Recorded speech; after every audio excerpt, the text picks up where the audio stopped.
একবার তাবুক যুদ্ধের জন্য রাসূলুল্লাহ সাল্লাল্লাহু আলাইহি ওয়াসাল্লাম সাহাবীদের কাছে সাহায্যের আবেদন করলেন। হযরত ওমর রাদিয়াল্লাহু আনহু ভাবলেন, আজ আমি আবু বকরকে ছাড়িয়ে যাব। তিনি তার ঘরের অর্ধেক সম্পদ নিয়ে আসলেন। কিছুক্ষণ পর হযরত আবু বকর রাদিয়াল্লাহু আনহু আসলেন তার সবটুকু সম্পদ নিয়ে। রাসূলুল্লাহ সাল্লাল্লাহু আলাইহি ওয়াসাল্লাম তাকে জিজ্ঞেস করলেন, হে আবু বকর, পরিবারের জন্য কি রেখে এসেছো? আবু বকর শান্তভাবে উত্তর দিলেন, তাদের জন্য আল্লাহ এবং তার রাসূলকে রেখে এসেছি। এটি শুনে হযরত ওমর রাদিয়াল্লাহু আনহু কেঁদে ফেললেন এবং বুঝলেন যে আল্লাহর পথে ত্যাগের প্রতিযোগিতায় আবু বকরকে হারানো অসম্ভব। প্রিয় দর্শক, দ্বীনি স্বার্থে চ্যানেলটি সাবস্ক্রাইব ও লাইক করুন। একবার নবীজি এক আনসারী সাহাবীর বাগানে প্রবেশ করলেন। সেখানে একটি উট বাঁধা ছিল।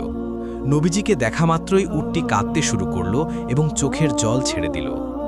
নবীজি উটটির কাছে গেলেন এবং পরম মমতায় সেটির মাথায় হাত বুলিয়ে আদর করে দিলেন। উটটি শান্ত হল। এরপর নবীজি মালিককে ডেকে বললেন, তুমি কি এই অবলা পশুর ব্যাপারে আল্লাহকে ভয় করো না?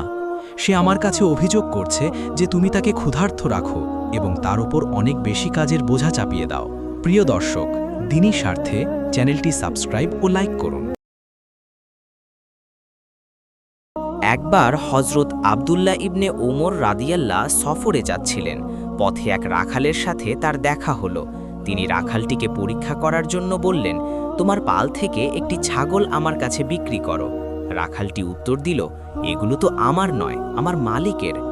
ইবনে ওমর রাদিয়াল্লাহ বললেন, তোমার মালিককে গিয়ে বলো যে নেকড়ে বাঘে খেয়ে ফেলেছে, তিনি তো আর দেখতে আসছেন না। রাখালটি আকাশের দিকে আঙুল তুলে শান্তভাবে উত্তর দিল, মালিক না হয় দেখছেন না, কিন্তু ফাআইন আল্লাহ, অর্থাৎ তাহলে আল্লাহ কোথায়? এই খোদাভীতি দেখে ইবনে ওমর রাদিয়াল্লাহ কেঁদে ফেললেন।